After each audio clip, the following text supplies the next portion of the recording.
Good afternoon, my name is Uģis Lībietis and I'm a journalist from Latvian Public Radio, and today we have gathered here to speak about Ukraine. And I have a feeling that due to different events in the world, United States presidential elections, COVID-19 situation in Belarus, we have forgotten a bit about one important country in our neighborhood, and that is Ukraine. And actually the situation there has not calm down in any way, and that is why we have asked today for an interview here the ambassador of Ukraine in Latvia, Mr. Olexandr Mischenko.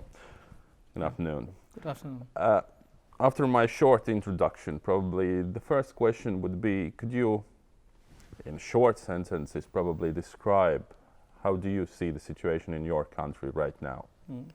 It is obvious that the situation in Belarus, in particular the brutal suppression of peaceful protests by Lukashenko government, has left no one indifferent. Ukraine also supports all the protesters in Belarus, and we wish these people to hold a fair and transparent presidential election in Belarus. But at the same time, I am sure that Russian aggression against Ukraine is and will be on the international agenda, because it is war in Europe. And the consequences of this war go far beyond Ukraine's geographical borders. Over 6 years, which have passed since Russia illegally occupied Ukrainian Crimea and formed separatist group in Donbas, more than 14,000 Ukrainians have been killed. More than 40,000 have been wounded, and 1.5 million citizens of Ukraine have become internally displaced persons.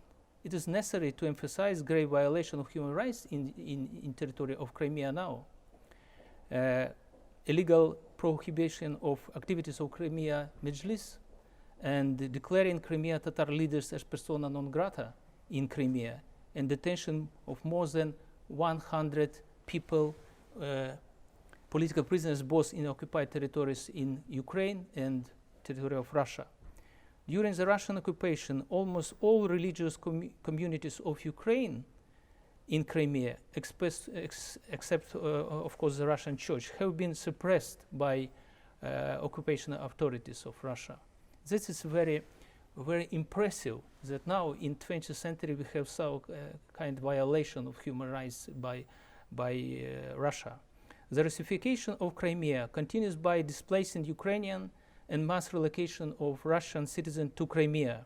In Donbas, the Russification is carried out by mass issuance of Russian passport to Ukrainian citizens.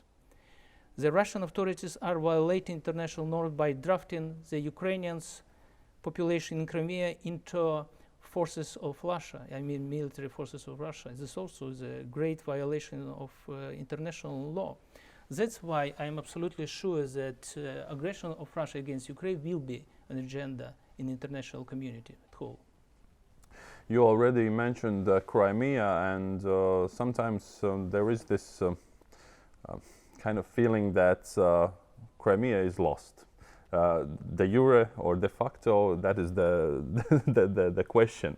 But it will be very hard to get it back as a part of Ukraine.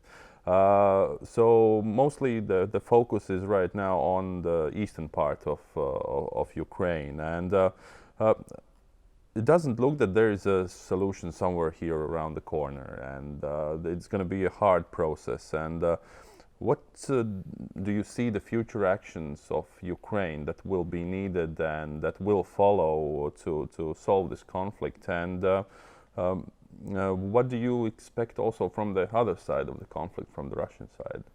We can divide this problem for two parts, for example, Crimea case and Donbas case.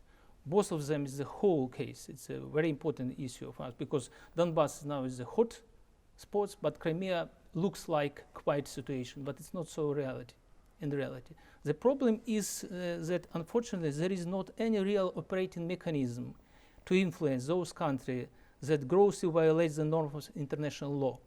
The situation is more complicated if a nuclear weapons country became a country of aggressor. But what if such an aggressor state is also a member of the UN Security Council? What to do? It creates impunity and growing tension not only for regional security, but also growing intention not for Ukraine, but also globally for all peaceful community. Putin Russia reflects this situation not only by undermining the sovereignty of Ukraine, but also through waging a hybrid war against the whole international community. And this is very important in the Crimea case, that they use it false international accepted regulation like voting in Crimea and create it as a basis for independence in Crimea, etc., etc. But it's not corresponding to the international rule. We know very well what it means. And the groups in Donbass created by Russia, the proxy of Russia, create huge problems for Ukraine, and also they create tension in Europe, you can see. It is unlikely that Kremlin would resolve the conflict in the interest of Ukraine. Therefore, we do not rely on the goodwill of Russia. We only rely on the Ukrainian armed forces and for community of international community, supporting of international community. In order to make Russia respect international law, it is necessary not only maintain existing sanctions, but for my point of view, need to introduce some new forms and ideas how to press Russia and how to back them for table international law. In this context, President of Ukraine initiated the Crimea platform. Its first summit is to be held in May 2021 in Kyiv. At the level of the head of state and government, the Crimean platform will include meetings and events in different formats and in different levels. I mean, meeting of president, meeting of governments, parliamentarians, some experts, etc. The aim of the platform is to increase the effectiveness of the international community response to the ongoing occupation of Crimea, to respond to growing security threats, to increase international pressure on the Kremlin, and to force it to change the aggressive policy against Ukraine, to prevent further violation of human rights and protect victims of this violation now, to achieve the occupation in Crimea at whole. But probably this is one quite hard question to answer. Up until now, the international community has based its efforts for Ukraine on Minsk agreements. They don't work pretty well, let's admit that. And from the other side, Russian side is emphasizing very clearly that Minsk agreements is the only basis for this for future negotiations. Do you see the future for Minsk agreements, and probably there need to be some updates for this process? We use it format. We try to use it as format, but in the same time, as I mentioned before, we're looking for other opportunities how to press regime of Putin to back for table and to start real negotiation about the situation. Probably people also not satisfied with activities of Minsk group, but what to do now? How to use it? As I mentioned to you before, we rely for our own forces, for our military forces, and also for international community. We hope that pressure for Moscow will achieve good results, and we deoccupy our territories. Ukraine has expressed its willingness to move towards a deeper integration, either in European Union and also in NATO in the future. Mm-hmm. But how do you think, how real are those prospects from your point of view? And probably you have some expectations how fast this process can go. We are absolutely realistic in this situation. We understand that we need to do some homework and to reach these requirements, and in future we will enter to family of UN and NATO also. But Euro-Atlantic integration is a priority of Ukraine's foreign policy, and we try to do all the best to reach this aim. And whole community in Ukraine supports this idea. If you compare, for example, 10 years ago, mostly in Ukraine support idea to membership in European Union, but not NATO. But after invasion of Russia and occupation, illegal occupation Crimea, and creation tension and blood war in Donbass, mostly people support NATO even more now than before that, because NATO they consider as a real mechanism how we can to make some resilience against Russian invasions. That's why we are absolutely optimistic this, and it's not easy in Ukraine now to adopt new law, new regulation, to adopt standards of NATO and European Union, etc., etc. But if we compare army Ukraine before invasion and now, it's absolutely different issue. We modificate our army. We try to make speed reform in sphere of army and to upgrade level of Ukrainian army till NATO standards, and we're very successful in this sphere. Most probably we're not so successful in case in Euro integration, because we need to understand the different position in the West and Eastern UK, in Ukraine, and opinion of people, and how tough accept reform in Ukraine, etc. But nevertheless, our parliament, president, and all of our authorities try to do all the best to reach this condition for entering. We understand absolutely reality, and we know that we have not any other political goals as a Euro-Atlantic integration. This process will take some time, definitely. And but what do you think about the possibility that if none of these organizations, not European Union, not NATO, give you a clear perspective about the possibility to become a members in a foreseeable future, can Ukraine exist and as a non-aligned country? Can it be self-sufficient in an international system? Can it be just alone, let's say like that? No, only one option we are considering for our country is the Euro-Atlantic integration. Probably it's impossible to be alone in present situation, especially threats of Russia, etc. We need to some collective form of security, and European Union and NATO from other side create this shield against aggression. That's why I mentioned you before. It's only one option for us. It's membership in European Union and NATO. You already mentioned those reforms that are needed for this future integration, and you also admitted that they are not going so well as probably expected in the beginning.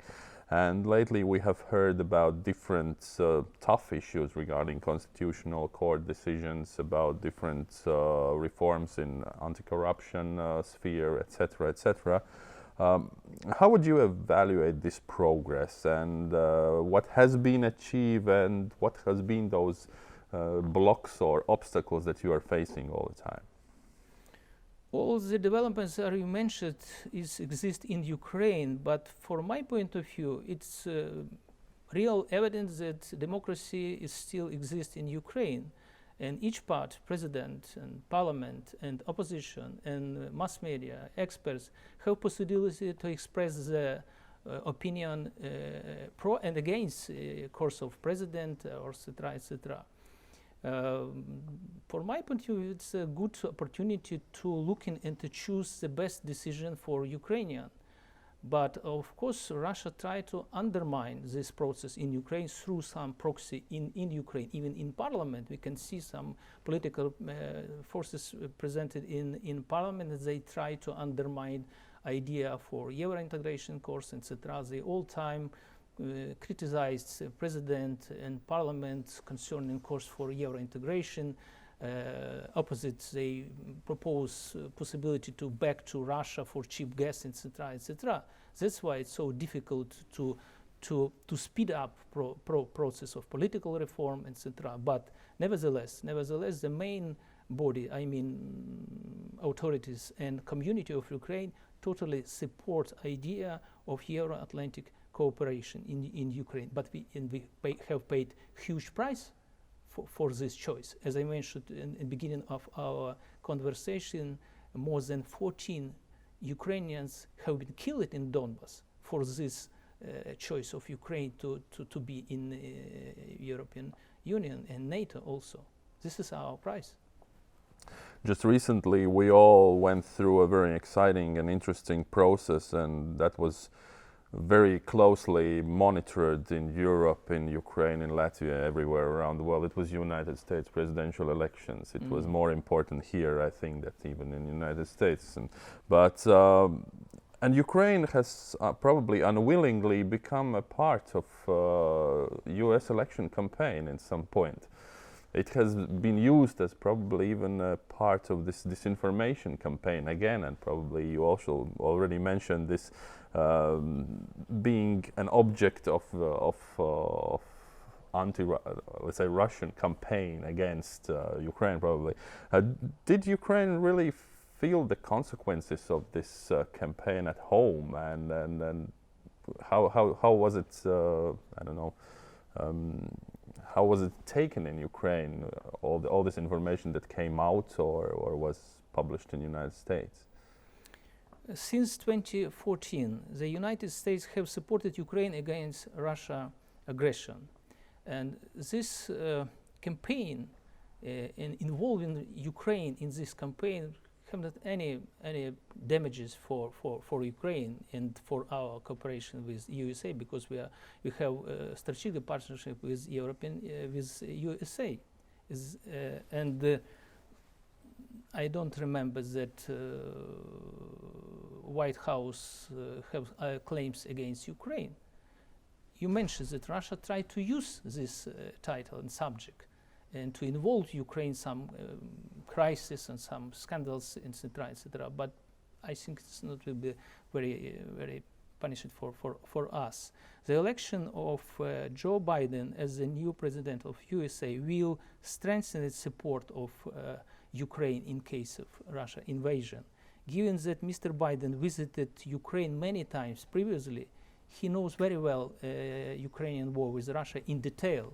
That's why we are very optimistic concerning our future relation with USA after election of new president in USA. But what could be the difference between the attitude of United States during the Trump's administration and potential Biden's administration? What are your expectations? Probably?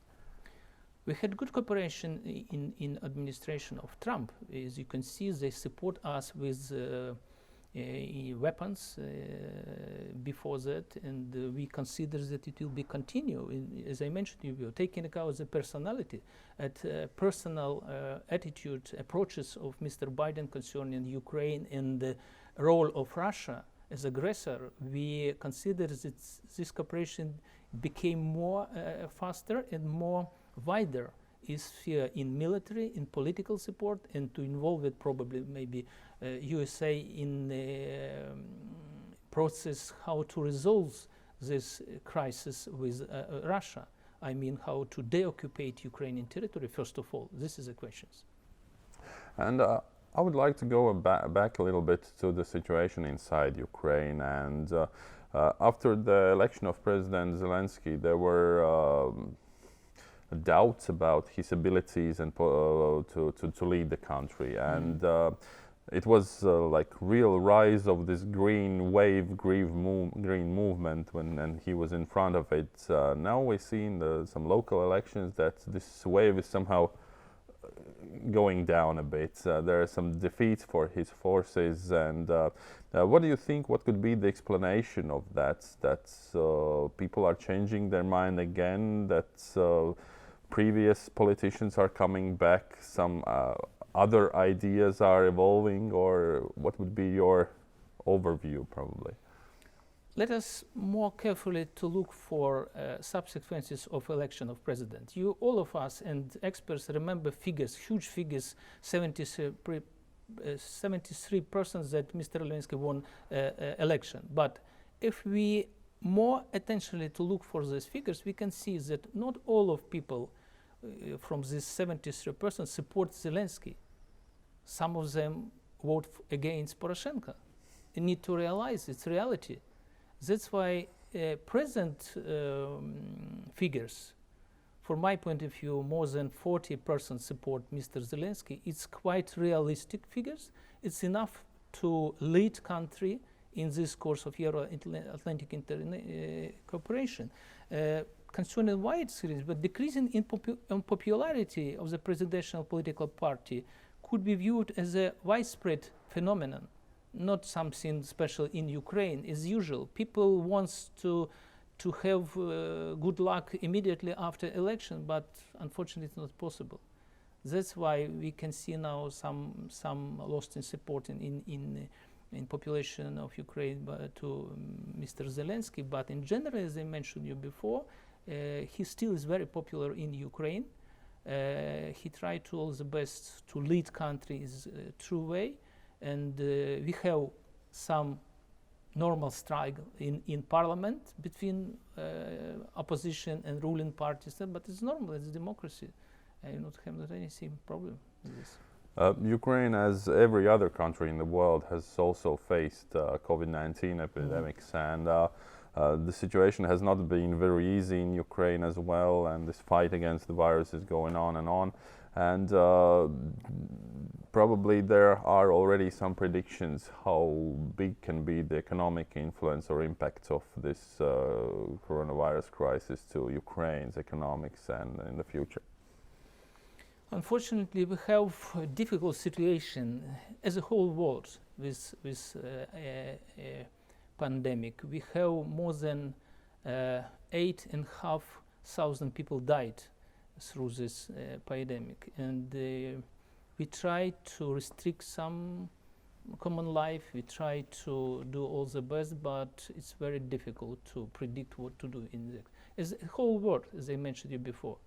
But we try to communicate with all community. We try to communicate with our neighbors, etc. We look in some possibility how to look away from this situation. But as I mentioned before, it's still dangerous for Ukraine. We still have problem with medicine. We still have huge quantity of people.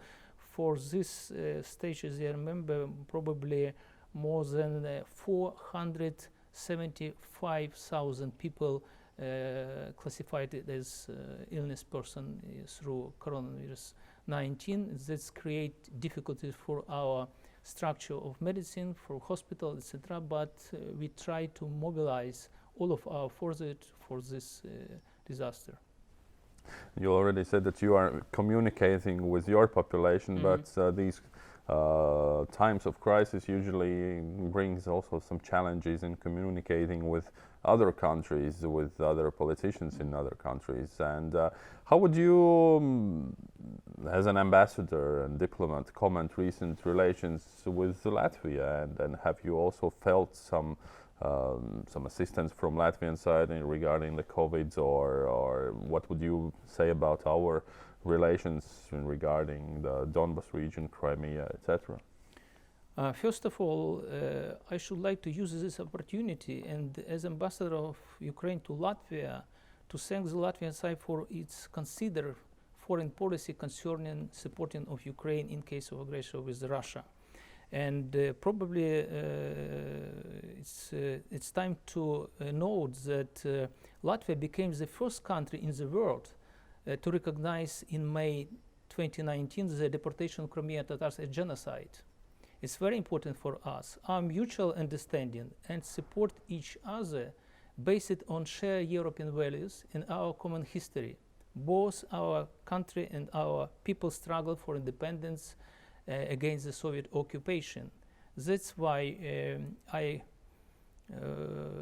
think that our relation is very fruitful.